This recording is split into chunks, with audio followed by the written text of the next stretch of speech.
Então, a gente tendo em mente a possibilidade de diagnóstico diferencial, então aí vai desde trato geniturinário, trato genital feminino, então por isso o diagnóstico em mulheres mais difíceis e outros como adenite mesentérica, peritonite e até mesmo mucocele de apêndice, que nós vamos ver mais adiante, eu faço o meu diagnóstico e instituo o meu tratamento de apendicite aguda.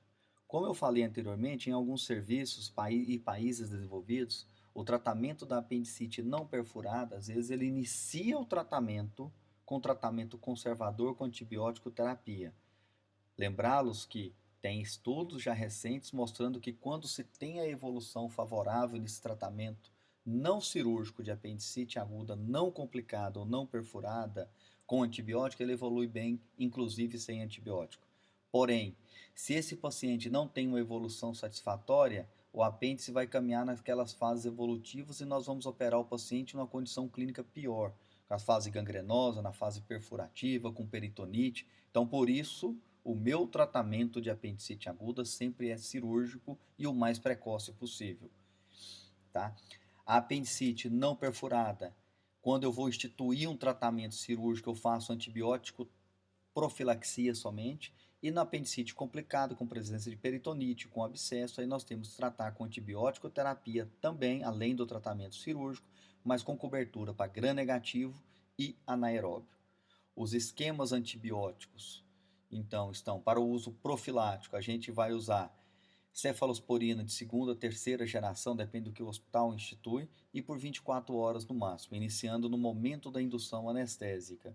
Tá? Eu tenho a cefazolina, 1 grama EV de 8 em 8 horas, posso usar cefoxitina, posso usar ceftriaxona. Então eu vou fazer a cobertura naquele paciente que não tem complicação, na não perfurada, na ausência de abscesso, somente para germes gram-negativos.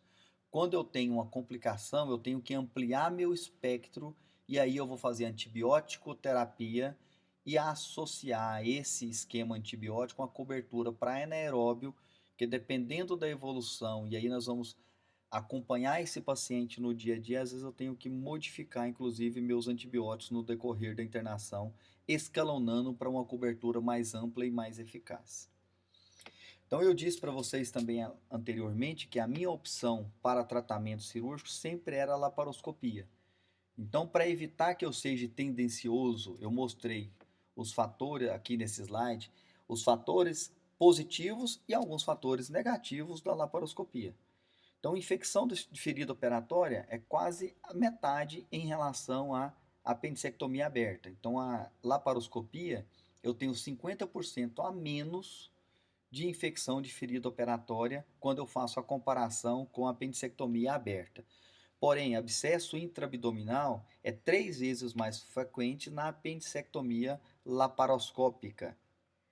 E aí eu tenho que fazer um cuidado maior, uma limpeza melhor dessa cavidade, para evitar e diminuir essa incidência de abscesso intracavitário. Então depende do meu cuidado. Eu faço a limpeza mais criteriosa quando eu estou fazendo a apendicectomia já nas fases gangrenosas, ou perfurativa, ou com a presença de abscesso durante a videolaparoscopia.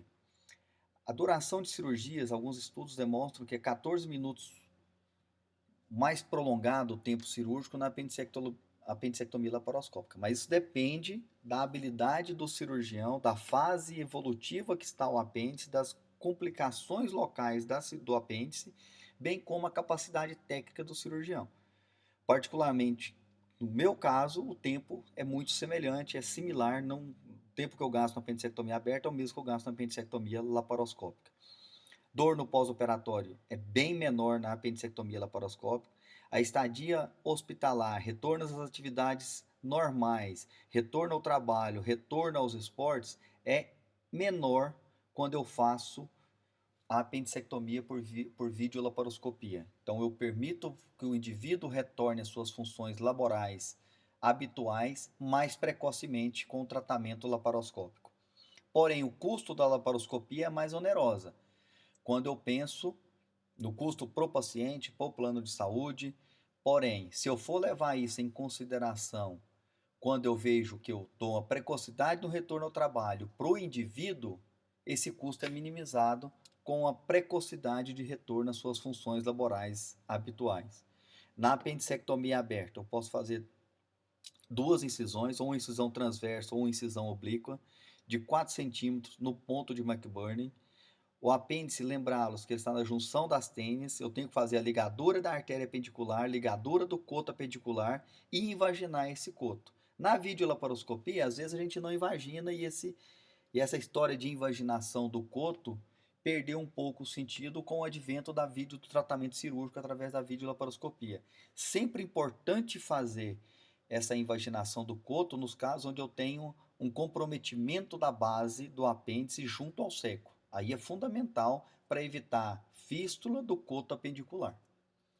Então aí está o ponto de McBurney, onde eu tenho que fazer a incisão, faço a incisão oblíqua. A partir de onde está demonstrado ali, eu posso fazer também uma incisão transversa para fazer a apendicectomia. Casos mais complicados, às vezes eu tenho que fazer laparotomia mediana infraumbilical. Na apendicectomia videolaparoscópica, eu faço o procedimento através de uma anestesia geral, que é diferente da apendicectomia aberta, onde eu faço através da raquianestesia.